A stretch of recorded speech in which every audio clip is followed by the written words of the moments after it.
Então vamos lá, meus irmãos, no último bloco do nosso quarto dia de aula de Introdução ao Antigo Testamento 2.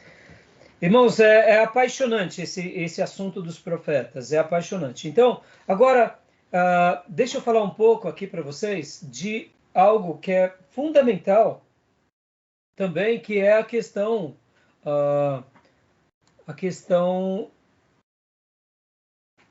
dos mapas e das transformações sociais. Porque agora que a gente vai estar falando um pouco dos profetas literários, em que contexto que eles profetizaram? Qual era o pano de fundo econômico e social? Será que eles profetizaram em dias confusos? Por exemplo, quando nós vemos profetas não literários ou não clássicos, como, por exemplo, o próprio Elias e Eliseu, a gente vê que eles estão num contexto. O reino está dividido. Quando nós vemos o contexto de Natã e de Gad, com Davi, ele está num contexto. Cada profeta profetizou num contexto. E é muito interessante que agora a gente vai começar, por exemplo, como eu disse para vocês, naquele mapa, deixa eu mostrar de novo o mapa aqui para vocês. Nesse mapa, olha só, a gente vai pegar esse momento, que é o momento, de fato, esse momento, como eu já mostrei para vocês, né, esse mapa não é meu, eu peguei ele na internet, é dessa fonte, andredanielhenke.com.br, né, eu achei muito legal, então eu estou até dando a fonte para vocês sempre fazerem assim, pegou algo de alguém, deem a fonte. Então, como a gente vai começar a pregar aqui, exatamente a partir do ano 750, 775, qual é o contexto histórico que está acontecendo agora ali nessa região do Oriente Médio? O que está acontecendo? E agora eu quero abrir outros mapas para vocês. Como eu falei para vocês, estudar, irmãos, estudar Introdução ao Antigo Testamento é também fazer uma lição de casa nos mapas. Então, deixa eu pegar aqui para vocês alguns mapas, né? Só para a gente poder pontuar de uma forma muito legal, tá? Olha só. Deixa eu só mudar aqui para vocês. Por que é importante a gente compreender os mapas, os reinos e os impérios, irmãos? Deixa eu dar essa explicação aqui para vocês. Porque esses momentos serão determinantes na economia do país. Serão determinantes na vida social.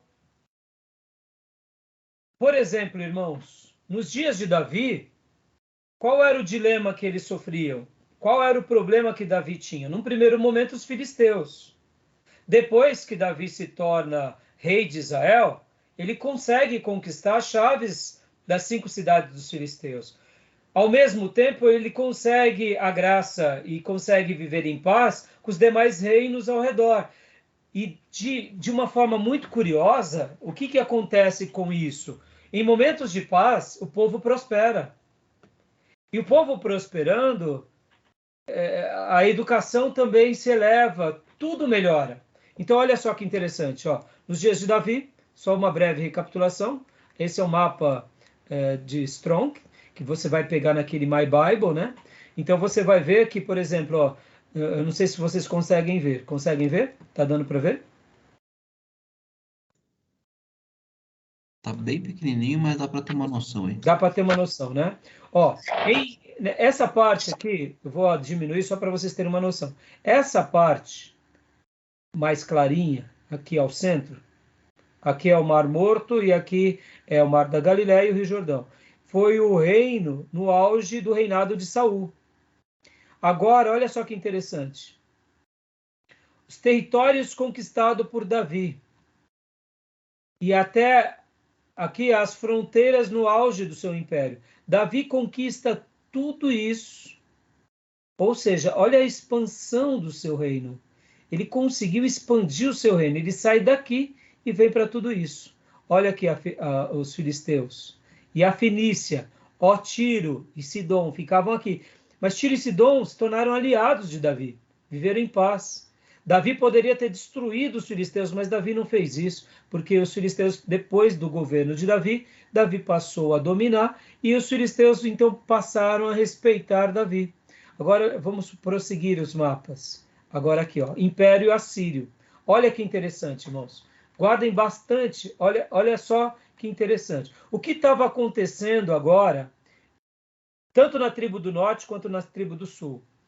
Nos 721 a.C., é aqui quando começa o quê? O Império Assírio e o grande domínio assírio. Olha só que interessante. Tá vendo aqui a Assíria aproximadamente no ano 721 a.C. É essa parte todinha. Aqui está, Jerusalém. Tá vendo bem pequenininho? Tá vendo que aqui, deixa eu ampliar. Aqui é o mar Mediterrâneo, tá bom? Ó, Samaria. Podem ver que algum tempo, mesmo antes da conquista plena, a tribo do norte já estava debaixo do governo da Assíria. Houve um imperador assírio que foi o grande, eu diria, expansor do governo da Assíria, que foi esse daqui, Tiglat-Pileser, se não me falha a memória. Aqui está aqui no outro mapa. Tem algumas... deixa eu trocar aqui para vocês. Mudar a tela. Aqui nesse outro mapa, tem a fotinho dele. Nos livros texto também vai fazer menção dele. Por quê? Porque ele é muito importante para a história mundial. Ele é o grande imperador, tá vendo? Esse daí é o retrato dele do Império Assírio. É o Tiglat-Pileser. E ele foi quem faz essa expansão. E ele já começa, mesmo um pouco antes da conquista do cativeiro assírio, Israel já está debaixo do governo da Síria. Isso é importante vocês saberem. Pastor, por que isso acontece? É bem simples, irmão. Muitas vezes, no Império, no momento da história, acontece muito isso. Aquele rei, ele vai ter que fazer uma escolha de que lado ele vai ficar. É mais ou menos o que nós estamos passando hoje na geopolítica mundial, irmãos. Qual que é o nosso dilema hoje? Qual que está sendo o nosso grande dilema? Opa, não estou conseguindo mudar. Qual que está sendo o nosso grande dilema hoje em dia? O mundo está dividido entre dois blocos, oriental e ocidental. O Brasil vai escolher que lado? Que lado dessa guerra geopolítica a gente vai ficar? No primeiro momento a gente vai ficar no Ocidente, a gente está no Ocidente. Mas será que a gente vai realmente se manter e os poderosos vão querer se manter do lado do Ocidente? Ou será que o Brasil vai se enveredar para se unir à Rússia e à China? Está entendendo? Muda-se os atores, mas a história é praticamente a mesma. Então, a tribo do norte, ela tinha vezes que ela tinha que fazer uma escolha. Com quem que eu vou ficar? Com o Egito ou com a Síria?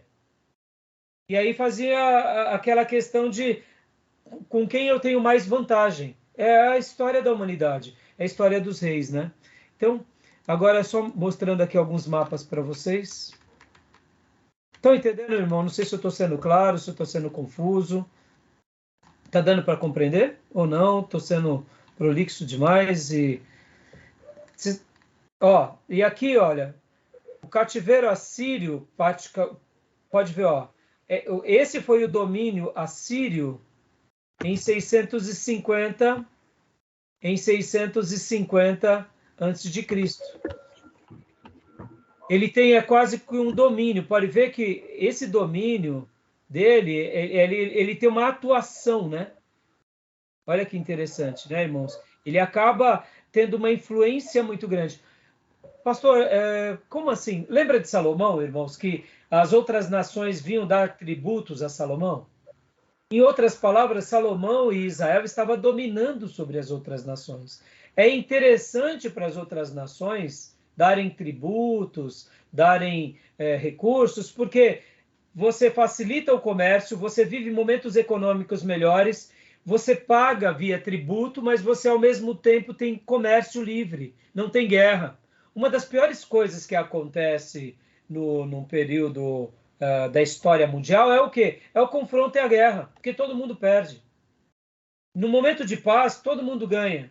Mesmo que você pague o tributo, você não cria animosidade, você cria comércio, aquelas pessoas mais competentes conseguem prosperar. Então, esses mapas, eles vão mostrando um pouco esses... E por que eu estou falando tudo isso, irmãos? Olha como que esse mapa aqui traça uma linha, ó, de 721 até 650. Os profetas literários, eles vão ter uma função poderosa nesse contexto. No contexto em que a Síria está em expansão e logo depois no contexto que a Babilônia vai ter também, olha só, aí onde entra o Império Babilônico. Aí muda-se a chave, tá vendo? Ó? Olha aqui o mapa. Estão vendo o mapa? Todos estão vendo? Meus irmãos? Sim. Sim? Ó, 600 a 587. Domínio babilônico, né? Isso, é o domínio babilônico, ó, o novo Império Babilônico. Sim. Pode ver. Novo Império Babilônico. Então, e aqui é o reino do Egito. Perceba que olha só, e os profetas literários vão atuar nesse contexto. No contexto em que surge o Império Assírio e no contexto que surge o Império Babilônico. É nesse contexto que eles vão continuar profetizando ao povo de Deus.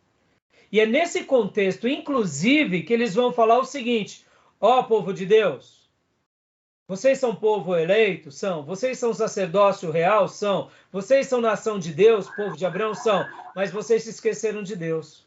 E agora Deus vai permitir com que a Síria puna vocês e a Babilônia puna vocês. E olha que interessante, esses profetas, que são os profetas literários, vão inclusive também ser profetas políticos, porque eles vão profetizar a Babilônia, a Síria, e vão falar uma mensagem dura às demais nações ao redor. Olha como é poderoso o ministério profético, irmãos. Perceba, ó, vou recapitular essa fala.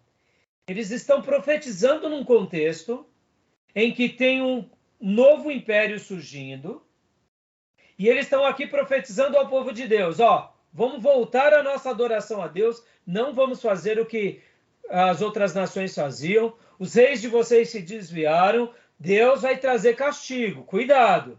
Deus começa a levantar os profetas não literários, a escola de profetas, e agora levanta os profetas literários.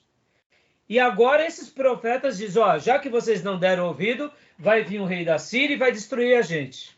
Vai pôr vocês sob o cativeiro para que vocês aprendam.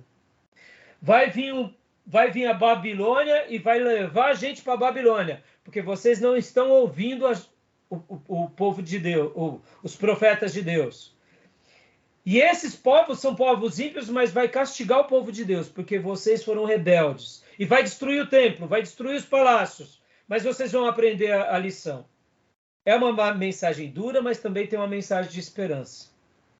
E aí acontece tudo isso, e aí o povo de Deus vai para o cativeiro babilônico, vai para o cativeiro assírio antes, vai para o cativeiro babilônico, lá Deus levanta os profetas e diz, vocês vão voltar.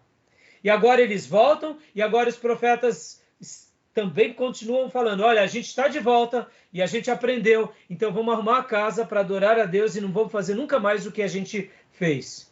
Porque Deus quer o nosso melhor sacrifício, Deus quer a nossa melhor oferta, Deus quer a nossa melhor devoção. Podem ver que o profeta Malaquias está profetizando para que povo?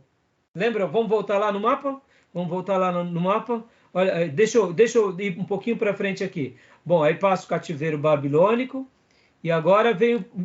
olha agora o Império Medo-Persa. Quem é que profetiza no Império Medo-Persa? Olha lá. Esdras, Neemias, Esther. Lembra que Esdras escreve 1ª e 2ª Crônicas? Ele acaba escrevendo junto com Neemias o livro de Esther e o próprio livro de Neemias. Ou quem sabe foi Mardoqueu que escreve Esther. Mas olha só, eles estão profetizando. Ó Babilônia, ó Sussã. Percebe, irmãos, como é maravilhoso. E aí vem, por último, o Império Romano. Aí aqui já os dias de Jesus. Mas perceba que aqui, ó, nesse Império Medo-Persa, lembra de Tiro? Imperador Tiro?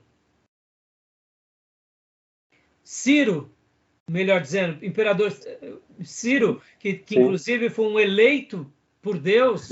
A Bíblia vai inclusive mencionar que Ciro foi um eleito de Deus para um propósito. Ungido, né?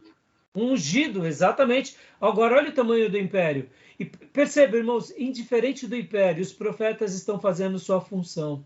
É nesse momento aqui, ó, tanto do Império Babilônico, que surge Daniel, que aí vem logo depois o regresso com Zorobabel, que vem o retorno com Esdras e Neemias, com o profeta Josué, o sacerdote Josué, eles voltam para Jerusalém. Ou seja, irmãos, como é maravilhoso enxergar o profetismo. E agora eles regressam, para eu voltar aqui para o outro mapa, para esse aqui, o mapa do cronológico. Olha só que interessante, mudar de tela. Olha só. Malaquias, quando o profeta Malaquias faz a sua profecia, aqui, ó. Profeta Malaquias, vamos lá.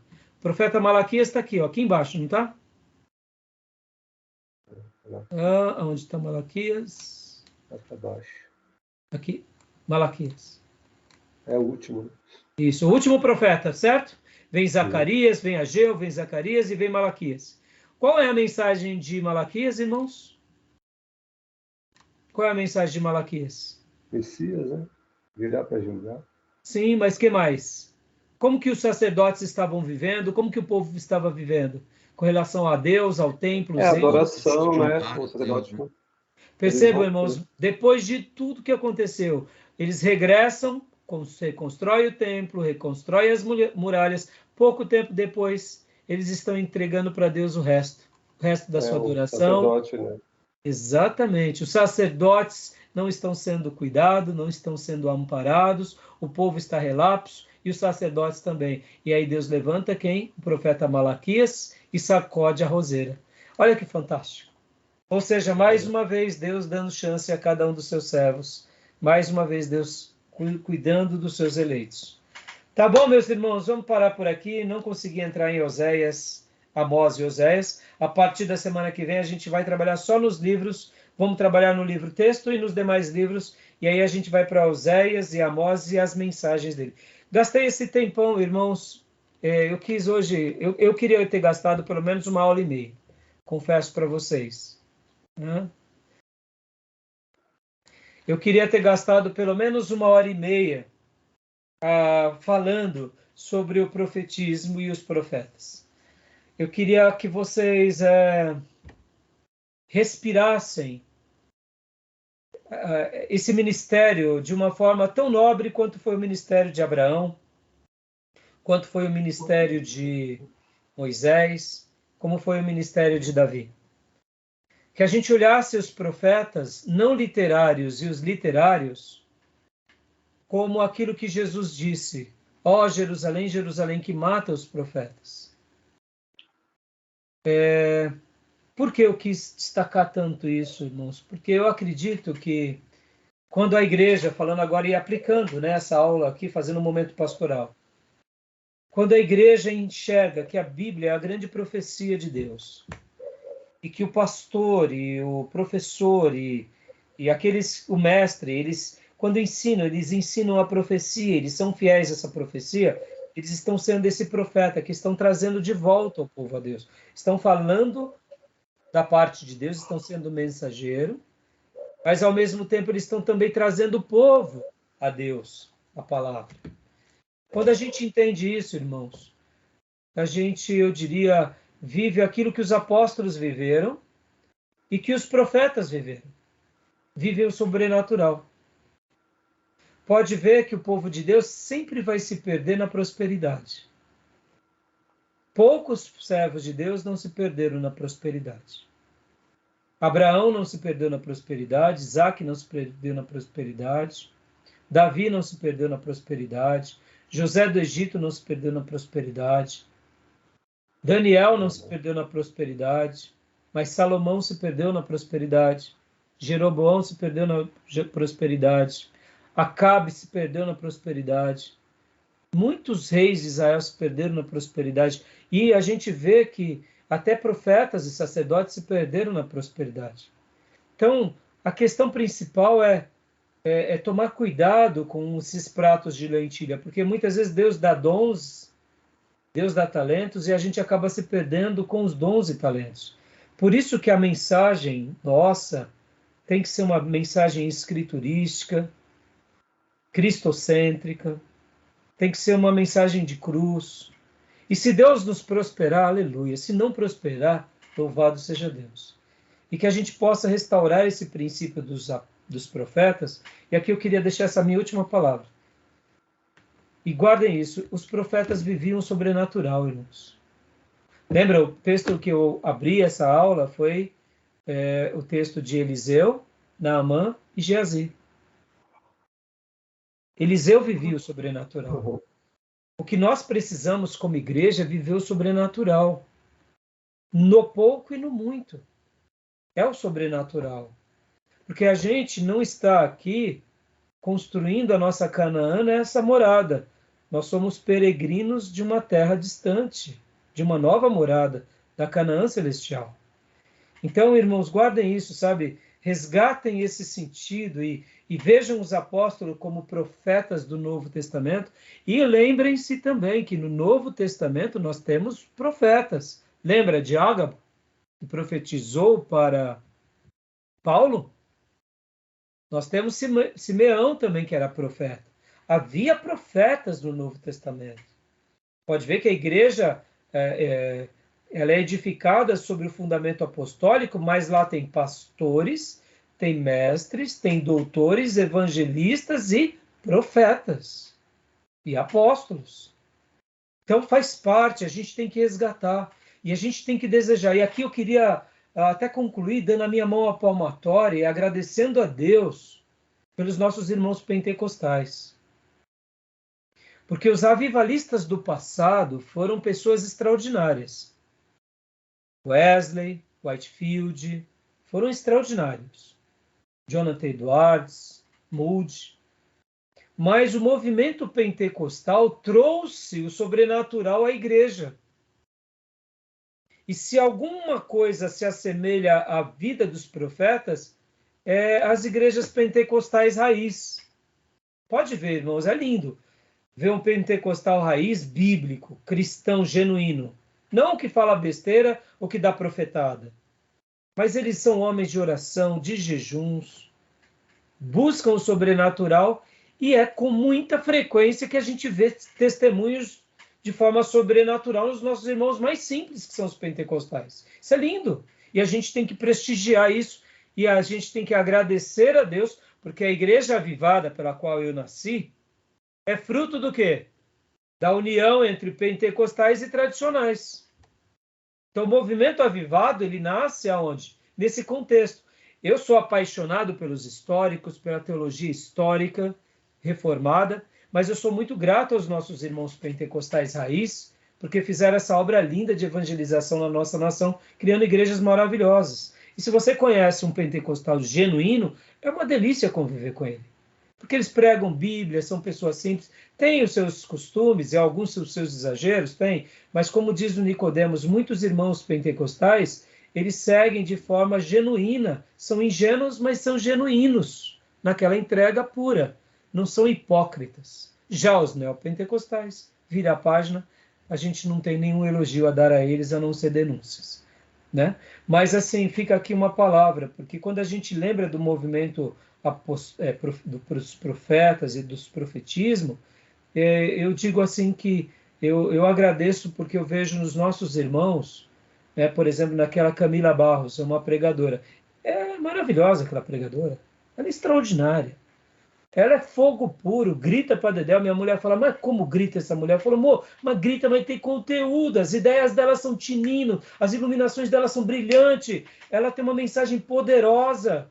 Irmãos, é fantástico. Eu acompanho alguns pastores pentecostais e eu sou apaixonado. São bíblicos, profundos. Agora, é claro, tem aqueles que vão para o caminho do exagero, do espiritualismo vazio, da emotividade, aí eu já não gosto.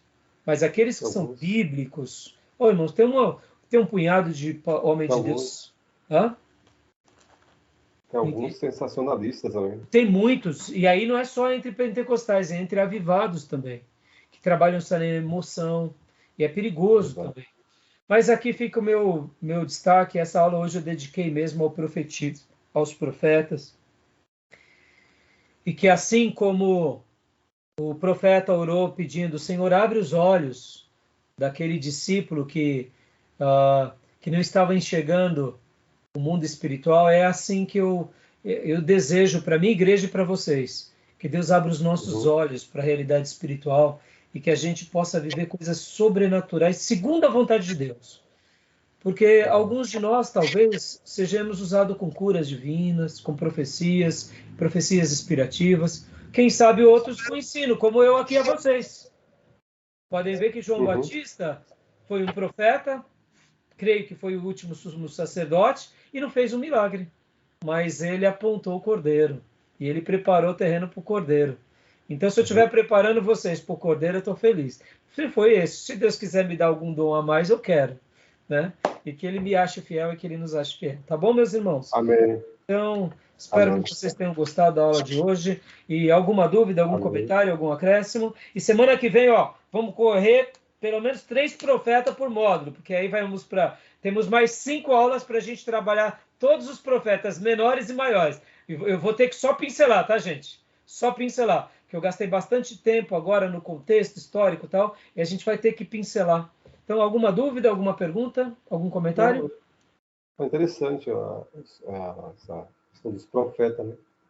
E a questão do reino dividido, na minha visão, facilitou, né? Ficou vulnerável Israel quando dividiu, né? Para os invasores. Né? Sim. Mas você vê que mesmo assim, né? Olha só a misericórdia de Deus e a mensagem de esperança. Deus levanta uma escola de profetas, aonde? Sim, claro. Na tribo mais desviada. Olha só. Sim. A aplicação aqui. Deus vai nos colocar diante dos mais desviados, irmão. Os doentes, né? Para quê? Para sermos bocas de Deus. Tá entendendo? Porque Deus te pôs onde te pôs. Deus seja louvado. Verdade. Dá glória a Deus, irmãos. Tá bom, meus irmãos? Amém. Estamos encerrados aqui? Amém. A leitura, hein, irmãos? Graça e paz a todos, irmãos. E última coisa, rapidinho. Trabalho de vocês, hein? Os critérios que eu dei lá no WhatsApp, tá? Okay. Seguir aqueles, escolham um livro, falem lá no grupo, para a gente poder fazer isso. Eu vou passar alguns vídeos extras também para vocês, tá bom? Os livros podem ser os livros dos profetas, etc. Sim, de todos esses poéticos e proféticos. Tá bom? Menor livro. Isso. Tá bom, meus irmãos? Amém. Nenhuma dúvida? Podemos encerrar? Sim, ok. Fechado, então. Deus abençoe. Então, Deus abençoe. Em nome de Jesus. Fica na paz, irmão. Pessoal, graças e paz a todos. Deus abençoe.